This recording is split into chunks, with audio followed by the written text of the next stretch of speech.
Hello, कैसे हैं? नमस्कार बच्चों, मेरे प्रिय दोस्तों, मेरे अजीज मित्रों, मेरे दिलों की धड़कनों, कैसे हैं? आज मैं आप लोग के बीच में लेकर आया हूँ एक सुनहरा अवसर। यानी सुनहरा अवसर यह है कि आज 50 वायरल ऑब्जेक्टिव आज आपके बीच में गेस करके लेकर आया हूँ, जो आपके बिहार बोर्ड के अंतर्गत 2024 में छपने की उम्मीद है। और इस टाइप का ही क्वेश्चन छपता है, तो मैं विश्वास रखता हूं कि इस वीडियो में जो भी क्वेश्चन हम आज पढ़ेंगे वह क्वेश्चन आपको बिहार बोर्ड के अंतर्गत आपका जो फाइनल एग्जाम होगा उसमें मिलना चाहिए। तो इस तरह से कई एपिसोड आपके बीच में लाएंगे। तो चलिए, मैं आज आपके बीच में बात लंबी चौड़ी नहीं करना है, सिर्फ डायरेक्ट चलना है, क्वेश्चन के पास जाना है। तो हम आज पढ़ेंगे कितने ऑब्जेक्टिव? 50 ऑब्जेक्टिव पढ़ेंगे, और उस 50 ऑब्जेक्टिव में देखेंगे हमें कितना आता है, नहीं आता है, मिलाकर चेक कीजिए। और मुझे फाइनल एग्जाम में जो आपके बिहार बोर्ड के अंतर्गत हिंदी जो होता है क्लास 12th में, वह 100 नंबर का होता है, जिसमें कम से कम 96-97 नंबर आना चाहिए।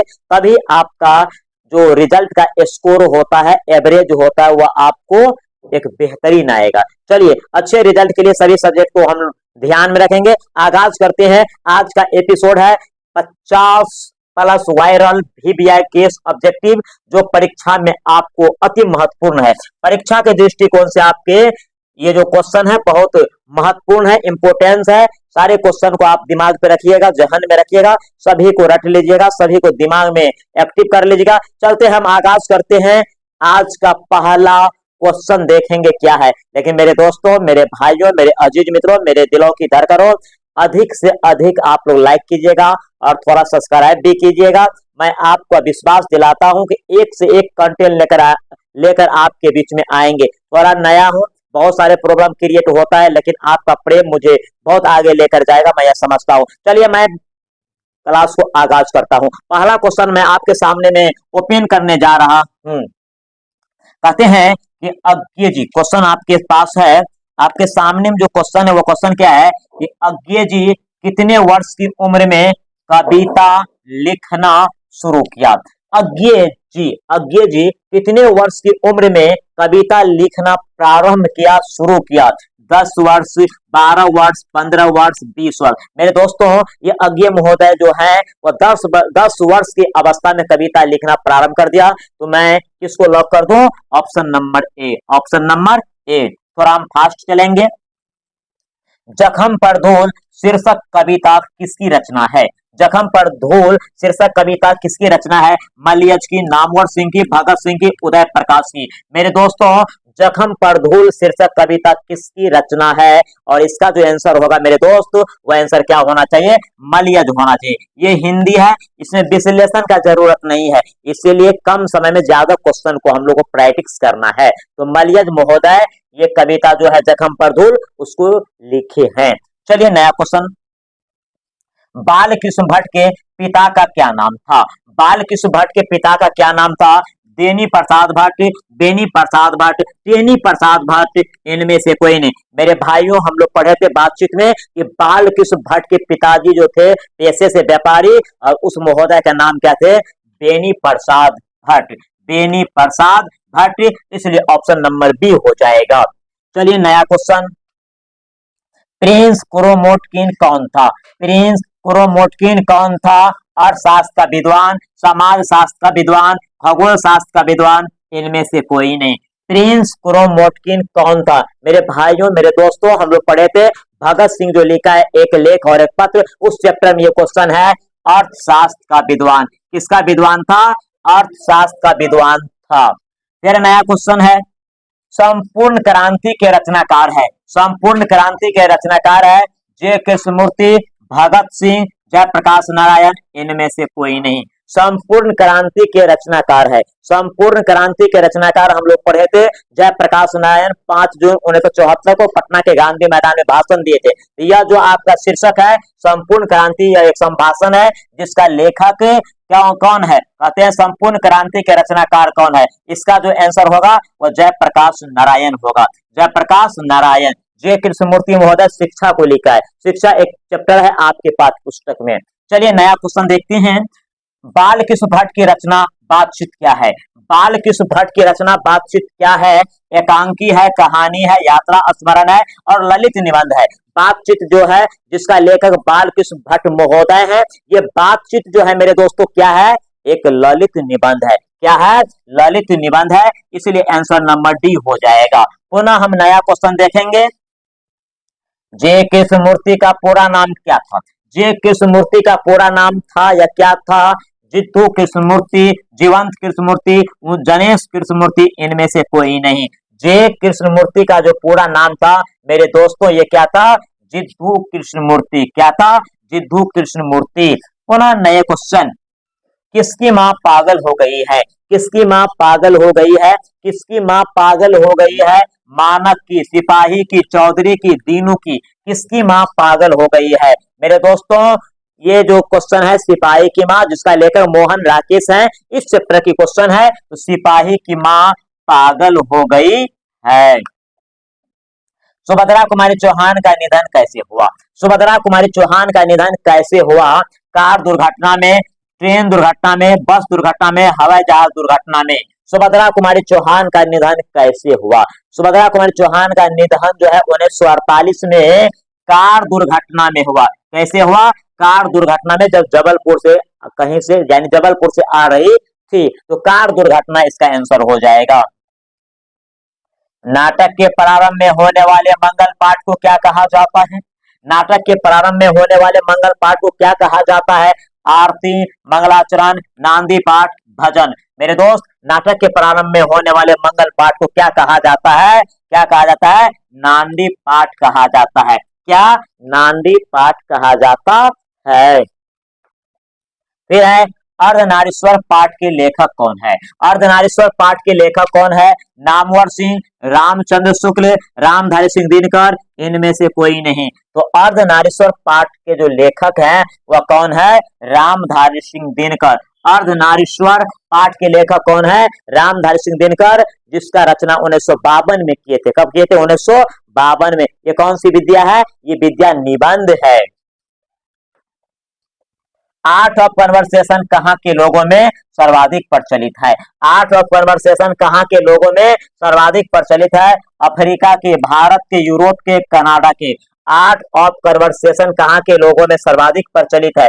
आर्ट ऑफ कन्वर्सेशन कहाँ के लोगों में सर्वाधिक प्रचलित है? अफ्रीका के, भारत के, यूरोप के। मेरे दोस्तों ये बातचीत चैप्टर में हम लोग पढ़े थे, यूरोप के लोगों में बातचीत करने का क्या है? आर्ट ऑफ कन्वर्सेशन है, यानी बातचीत करने की कला है। तो क्या हो जाएगा? यूरोप के। कहा? यूरोप के। मोहन राकेश के बचपन का क्या नाम है? मोहन राकेश के बचपन का क्या नाम है? मदन मोहन गुगलानी, मदन मोहन मालवीय, राकेश मोहन, इनमें से कोई नहीं। मोहन राकेश के बचपन का क्या नाम है? सिपाही का माँ जो है, सिपाही का माँ जो एकांकी है, उसका लेखक कौन है? सिपाही की माँ का लेखक मोहन राकेश है। और मोहन राकेश के बचपन का नाम क्या है? तो मदन मोहन गुगलानी, मदन मोहन गुगलानी। तो 13 नंबर क्वेश्चन का जो आंसर होगा मेरे दोस्तों वह ए हो जाएगा, मदन मोहन गुगलानी। बालकृष्ण भट्ट को किस कारण नौकरी छोड़नी पड़ी? बालकृष्ण भट्ट को किस कारण नौकरी छोड़नी पड़ी? उग्र स्वभाव के कारण, शांत स्वभाव के कारण, कम उम्र के कारण, ज्यादा उम्र के कारण। बालकृष्ण भट्ट को किस कारण नौकरी छोड़नी पड़ी? बालकृष्ण भट्ट को किस कारण नौकरी छोड़नी पड़ी? मेरे दोस्तों उग्र स्वभाव के कारण। किसके कारण? उग्र स्वभाव के कारण इसको नौकरी छोड़नी पड़ी। हम नया क्वेश्चन देखेंगे। नारी और नर एक ही द्रव्य की प्रतिमाएं हैं। नारी और नर एक ही द्रव्य की डॉट डॉट प्रतिमाएं हैं, यानी 4 3 2 1। इसमें से कौन सा शब्द या वाक्य इस डॉट डॉट में खाली स्थान में होगा? तो क्या कहता है कि नारी और नर एक ही द्रव्य की दो प्रतिमाएं हैं। कितने प्रतिमाएं हैं? दो, यानी एक ही द्रव्य की दो प्रतिमाएं, नर और नारी। ये अर्धनारीश्वर निबंध का ये क्वेश्चन है, जिसका लेखक रामधारी सिंह दिनकर महोदय है और इस चैप्टर का रचना 1952 में किए थे। चलिए एक नए क्वेश्चन की ओर। बालकृष्ण भट्ट के पिता पेशे से, बालकृष्ण भट्ट के पिता पेशे से थे व्यापारी, थे नाविक, थे वकील, थे, इनमें से कोई नहीं। बालकृष्ण भट्ट के पिता पेशे से थे व्यापारी, नाविक, वकील, इनमें से कोई नहीं। तो बालकृष्ण भट्ट के पिताजी पेशे से क्या थे? व्यापारी थे। उसने कहा था कहानी में किस शहर का चित्रण है? उसने कहा था कहानी में किस शहर का चित्रण है? अमृतसर का, लुधियाना का, जयपुर का, लखनऊ का। उसने कहा था कहानी में किस शहर का चित्रण है? उसने कहा था कहानी में किस शहर का चित्रण है? अमृतसर का। ये उसने कहा था चंद्रधर शर्मा गुलेरी ने 1915 में लिखी है। इसमें लहना सिंह और सूबेदारनी के प्यार मोहब्बत के बारे में बताए गए हैं। तो लहना सिंह का उम्र 12 था और सूबेदारनी का उम्र 8 वर्ष थे और शहर का नाम अमृतसर से इस कहानी का आगाज होती है। तो क्वेश्चन था कि उसने कहा था कहानी में किस शहर का चित्रण है? तो अमृतसर का चित्रण है। निम्नलिखित में कौन सी रचना जगदीश चंद्र माथुर की है?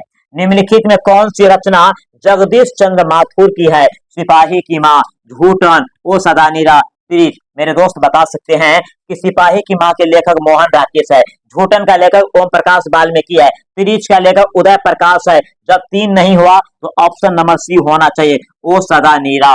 निम्नलिखित में कौन सी रचना निम्नलिखित में कौन सी रचना जगदीश चंद्र माथुर की है? तो ओ सदा नीरा। क्या हो जाएगा? ओ सदा नीरा। नए क्वेश्चन। उसने कहा था कहानी किस वर्ष की रचना है? उसने कहा था कहानी किस वर्ष की रचना है? मैं इससे पहले बात किए थे।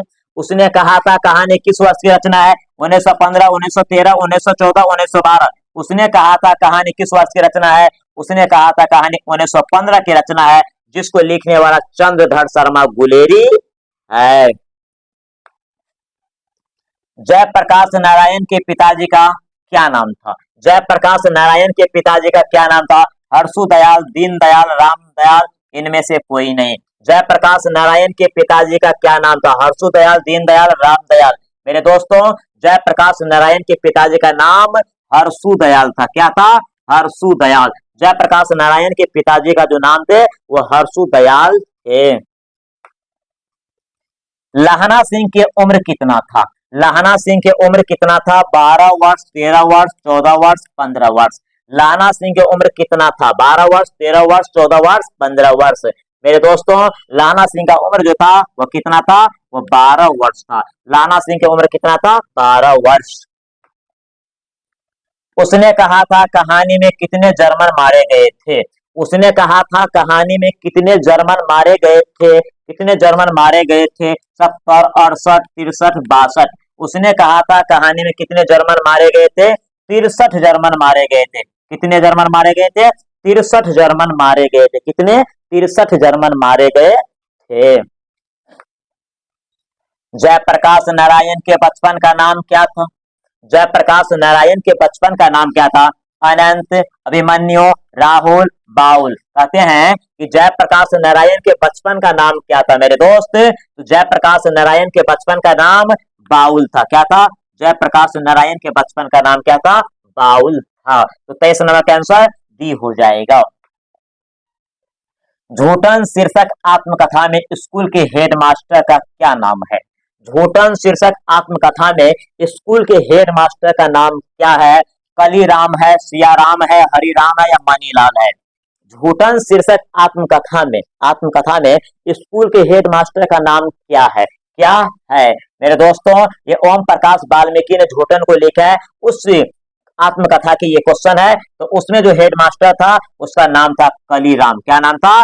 कलीराम। क्या नाम था? कलीराम। जयप्रकाश नारायण किसको भाई कहते थे? जयप्रकाश नारायण किसको भाई कहते थे?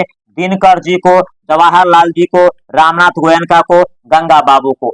जयप्रकाश नारायण किसको भाई कहते थे? जयप्रकाश नारायण किसको भाई कहते थे? जवाहरलाल जी को। किसको? जवाहरलाल जी को भाई कहते थे। चंद्रधर शर्मा गुलेरी किसके अभिभावक बनकर मेयो कॉलेज अजमेर में आए? चंद्रधर शर्मा गुलेरी किसके अभिभावक बनकर मेयो कॉलेज अजमेर में आए? राजा भोज के, राजा हरि सिंह के, खत्री के नाबालिग राजा जय सिंह के और राजा देवगुप्त के। कहते हैं कि चंद्रधर शर्मा गुलेरी किसके अभिभावक बनकर मेयो कॉलेज अजमेर में आए थे? मेरे दोस्तों, खत्री के नाबालिग राजा जय सिंह के अभिभावक बन के मेयो कॉलेज अजमेर गए थे। तो ऑप्शन नंबर सी, खत्री के नाबालिग राजा जय सिंह। राजा जय सिंह। लेखक कितने वर्षों बाद मालती से मिलने आया था? लेखक कितने वर्षों बाद मालती से मिलने आया था? 2 वर्ष, 4 वर्ष, 5 वर्ष, 8 वर्ष। लेखक कितने वर्षों बाद मालती से मिलने आया था? लेखक महोदय मालती से मिलने के लिए 4 वर्षों के बाद आया था। कितने वर्षों के बाद? 4 वर्षों के बाद। कितने वर्षों के बाद आया था? 4 वर्षों के बाद आया था। दिनकर जी ने अर्धनारीश्वर की रचना कब की? दिनकर जी ने अर्धनारीश्वर की रचना कब की? 1946 में, 1952 में, 1925 में, इनमें से कोई नहीं। दिनकर जी ने अर्धनारीश्वर की रचना कब की? दिनकर जी ने अर्धनारीश्वर की रचना 1952 में की। कब की? 1952 में। दिनकर जी ने अर्धनारीश्वर की रचना कब की? 1952 में। दिनकर जी ने अर्धनारीश्वर की रचना कब की? 1952 में। प्रेम की पीर के कवि कौन है? प्रेम की पीर के कवि कौन है? जयप्रकाश, जयप्रकाश प्रसाद, जयप्रकाश प्रसाद, ज्ञानेन्द्रपति, रघुवीर साय और जयश्री। कहते प्रेम की पीर के कवि कौन है? प्रेम की पीर के कवि कौन है? प्रेम के पीर के कवि जयश्री को कहा जाता है। किसको कहा जाता है? जयश्री को। प्रेम की पीर के कवि किसे कहा जाता है? जयश्री को कहा जाता है। संस्कृति के 4 अध्याय पर दिनकर जी को पुरस्कार मिला। संस्कृति के 4 अध्याय पर दिनकर जी को पुरस्कार मिला। संस्कृति के 4 अध्याय पर दिनकर जी को कौन सा पुरस्कार मिला? 2 पुरस्कार, एक उर्वशी पे भी मिला था। तो दिनकर जी के 4 अध्याय पर दिनकर जी को कहता, संस्कृति के 4 अध्याय पर दिनकर जी को, यानी दिनकर जी को पुरस्कार मिला। क्या? साहित्य अकादमी, भारतीय ज्ञानपीठ, पद्म भूषण, इनमें से कोई नहीं। मेरे दोस्त, संस्कृति के 4 अध्याय पर दिनकर जी को पुरस्कार मिला, साहित्य अकादमी। कौन सा पुरस्कार मिला था? साहित्य अकादमी पुरस्कार मिला था। नामवर सिंह की कौन सी रचना है? नामवर सिंह की कौन सी रचना है? अर्धनारीश्वर, ओ सदानेरा, परगीत और समाल, तिरीच। कहते हैं कि नामवर सिंह की कौन सी रचना है? नामवर सिंह की कौन सी रचना है? अर्धनारीश्वर, ओ सदानेरा, परगीत और समाल, तिरीच। देखो, अर्धनारीश्वर का है आपको दिनकर महोदय, है ना। वो सदा नीरा का है आपको जगदीश चंद्र माथुर, तिरीच का है उदय प्रकाश। तो परगीत और समाज इसका तब आंसर हो जाएगा। यानी नामवर सिंह की कौन सी रचना है? परगीत और समाज। मालती के पति किस बीमारी का ऑपरेशन करके आए थे? कहते हैं कि मालती के पति किस बीमारी का ऑपरेशन करके आए थे? पथरी, कैंसर, गैंग्रीन, इनमें से कोई नहीं। मालती के पति किस बीमारी का ऑपरेशन करके आए थे? मेरे दोस्तों, गैंग्रीन बीमारी। किस बीमारी की? गैंग्रीन बीमारी का ऑपरेशन करके आए थे।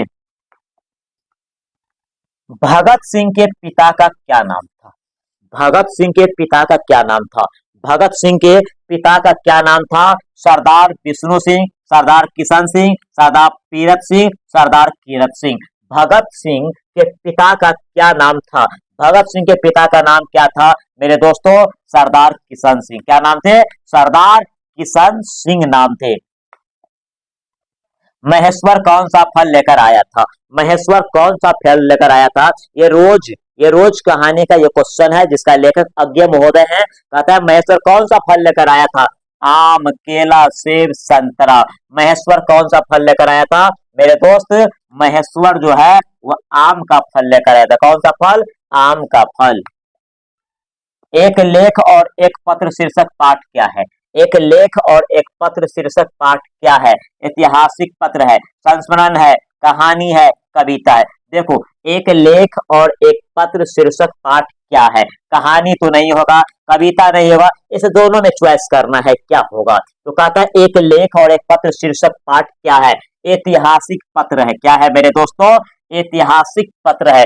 देखिए, आज हम क्या पढ़ रहे हैं? आज हम लोग 50 गेस ऑब्जेक्टिव पढ़ रहे हैं, जो 2024 के दृष्टिकोण से हम लोग तैयारी कर रहे हैं। और इतना यूजफुल क्वेश्चन है, इतना इंपोर्टेंट क्वेश्चन है, जिसको आप हल्का में नहीं ले सकते हैं। जो क्वेश्चन आपको एग्जाम में मिल जाता है वही VBI होता है। तो VBI भाग भरोसे आई रिजल्ट। हमें डीप नॉलेज लेना है, हमें गहराई में जाके पढ़ना है। समझ में मेरे दोस्तों आ गया? हाँ, समय कम है तो इंपोर्टेंट क्वेश्चन पे थोड़ा ज्यादा हमको फोकस करना है। तो इसका मतलब यही नहीं है कि केवल VBI को ही देखेंगे, ये भी देखना है हमको कि क्वेश्चन इस चैप्टर के किस प्रकार आ सकता है। तो मेरे दोस्तों, ज्यादा डिप्रेशन में नहीं जाना है, ज्यादा टेंशन में नहीं जाना है।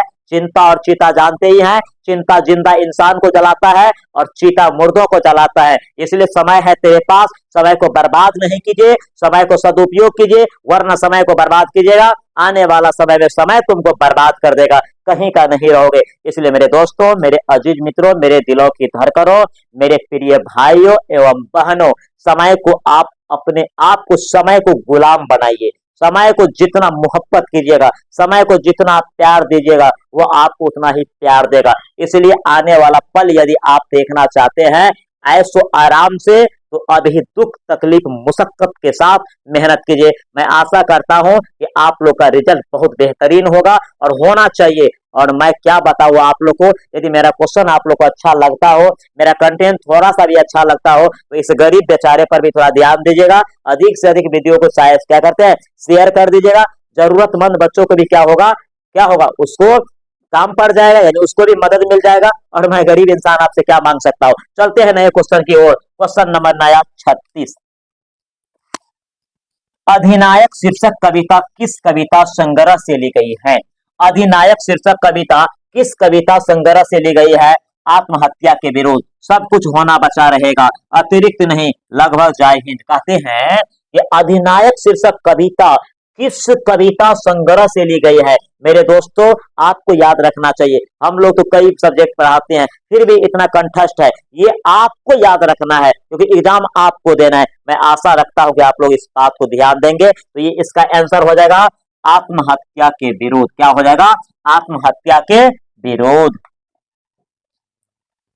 ओम प्रकाश ने मेघदूत नामक नाट्यशाला कहाँ स्थापना की? ओम प्रकाश ने यानी ओम प्रकाश वाल्मीकि ने मेघदूत नामक नाट्यशाला कहाँ स्थापना की? यूपी में, बिहार में, महाराष्ट्र में, हरियाणा में। मेरे दोस्त बताइए, इसका जो आंसर होगा वो कहाँ स्थापना किया था?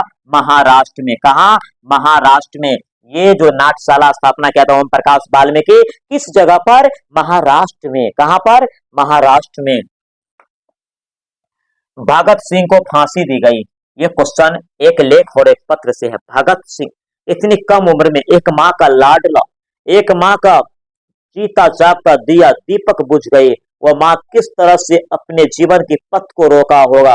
क्योंकि एक माँ जानती है कि पुत्र को खोने के बाद कितनी बड़ी दर्द होती है, लेकिन भगत सिंह अपने लिए नहीं, अपने परिवार के लिए नहीं, हम लोग के लिए यानी वतन के लिए अपनी जान को बाजी लगा दी। उस महापुरुष को, उस महान क्रांतिकारी को सत्संग नमन करता हूं। और ऐसे वीर क्रांतिकारी पैदा होना चाहिए। हम लोग सौभाग्य है कि इस मिट्टी पर यानी भारत की मिट्टी पर पैदा हुए हैं। चलते हैं मेरे दोस्त, उस महान क्रांतिकारी को कब फांसी दी गई थी?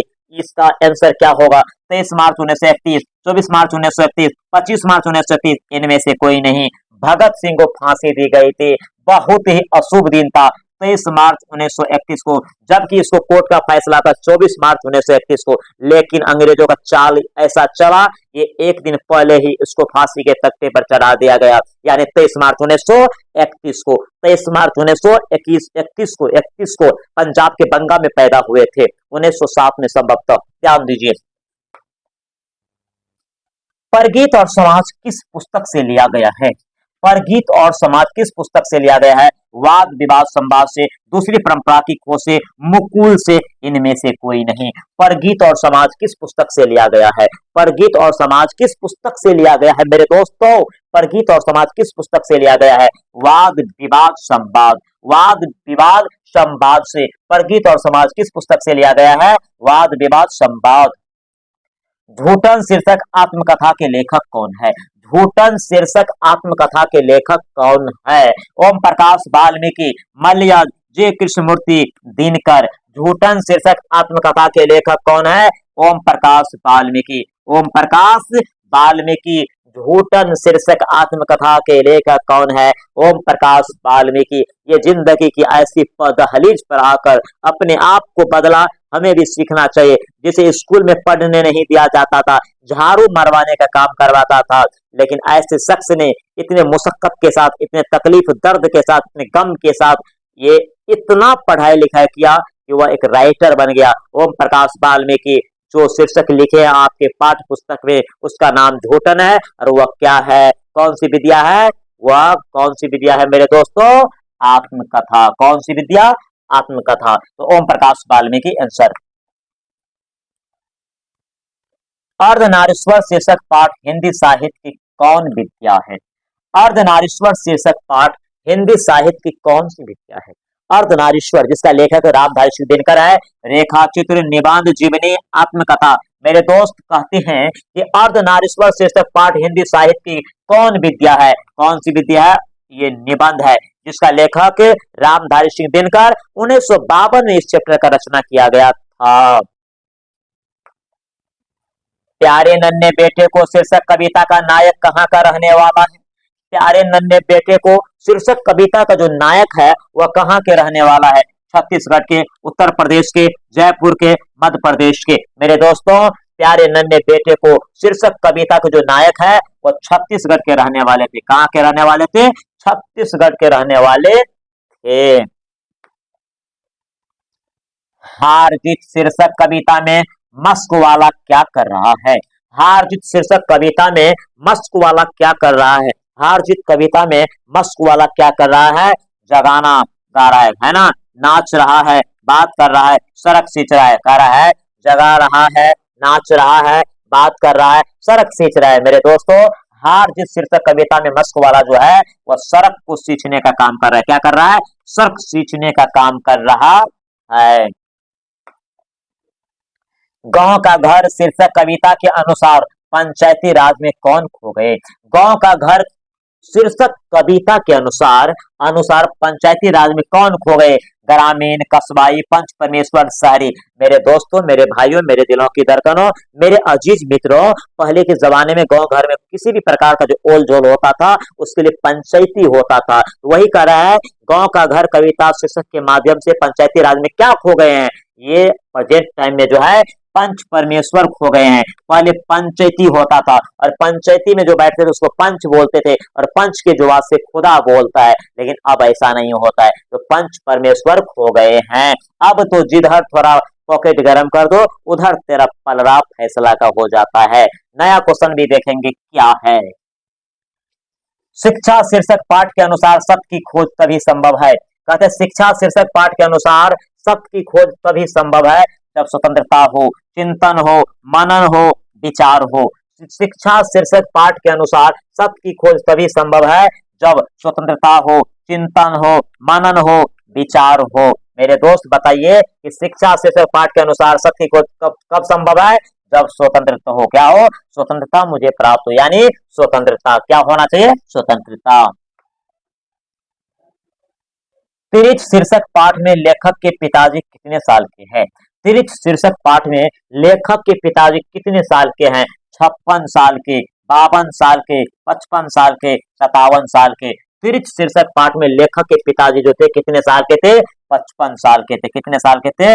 55 साल के। तिरिच शीर्षक पाठ में लेखक के पिताजी कितने साल के? 55 साल के थे। वर्ग 9 तक की पढ़ाई के बाद शिक्षा अधूरी छोड़कर कौन कवित्री असहयोग आंदोलन में कूद पड़ी थी? वर्ग 9 तक की पढ़ाई के बाद शिक्षा अधूरी छोड़कर कौन कवित्री असहयोग आंदोलन में कूद पड़ी थी? मीराबाई, महादेवी वर्मा, अनामिका, सुभद्रा कुमारी चौहान। वर्ग 9 तक की पढ़ाई के बाद शिक्षा अधूरी छोड़कर कौन कवित्री असहयोग आंदोलन में कूद पड़ी थी? मेरे दोस्तों, सुभद्रा कुमारी चौहान कूद पड़ी थी। वर्ग 9 तक की पढ़ाई के बाद असहयोग आंदोलन में वह कूद पड़ी थी सुभद्रा कुमारी चौहान। सुभद्रा कुमारी चौहान आपके पाठ पुस्तक में एक कविता लिखा है जिसका नाम है पुत्र योग। हार जीत शीर्षक कविता किस प्रकार की रचना है? हार जीत शीर्षक कविता किस प्रकार की रचना है? गद्य कविता, शोक गीत, हर्ष गीत, पद गीत। कहते हैं कि हार जीत शीर्षक कविता किस प्रकार की रचना है? मेरे दोस्तों, गद्य कविता है। क्या है? ये गद्य कविता है। क्या है? ये गद्य कविता है। क्या है? गद्य कविता है। 100 अजान एक सुजान के लेखक है। 100 अजान एक सुजान के लेखक है।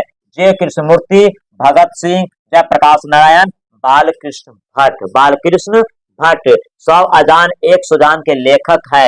जे कृष्णमूर्ति, भगत सिंह, जयप्रकाश नारायण, बालकृष्ण भट्ट। मेरे दोस्तों, बालकृष्ण भट्ट महोदय हो जाएगा। बाल विवाह शीर्षक के रचयिता है, बाल विवाह शीर्षक के रचयिता है बालकृष्ण भट्ट, भगत सिंह, जयप्रकाश नारायण, इनमें से कोई नहीं। बाल विवाह शीर्षक के जो रचयिता है उसका लेखक कौन है? बालकृष्ण भट्ट महोदय है। और आज हमने कितने ऑब्जेक्टिव पढ़ लिए हैं? 50 ऑब्जेक्टिव पढ़ लिए हैं। और ये 50 ऑब्जेक्टिव में अपने आप को देखेंगे कितना बेशुमार क्वेश्चन है। और आज का क्वेश्चन यदि आप लोग को अच्छे लगे होंगे तो दूसरे सेट के लिए आप कमेंट जरूर करें। हम आपको इसी प्रकार से क्वेश्चन आपके बीच में लाएंगे। और आप यदि आप नए हैं तो चैनल को सब्सक्राइब कर लेंगे, क्योंकि इसी तरह से एक बढ़कर क्वेश्चन आपके बीच में आएगा, एक से एक सब्जेक्टिव लेकर आएंगे, ताकि आपके एग्जाम में यह क्वेश्चन जो है ना बनना चाहिए। और रिजल्ट को एकदम धावा बोलेंगे, जब तक तोड़ेंगे नहीं तब तक छोड़े नहीं, तो जब तक तोड़ेंगे नहीं तब तक छोड़ेंगे नहीं। अर्थात जब तक जिंदगी है तो लड़ते रहेंगे, जब तक मंजिल मिलेगा नहीं हम डटे रहेंगे। चलिए इस बातों के बाद, इस वाणी के बाद मैं आप लोग के बीच से विदा होने की स्थिति में हूं। तब तक के लिए बाय, जय हिंद, जय भारत।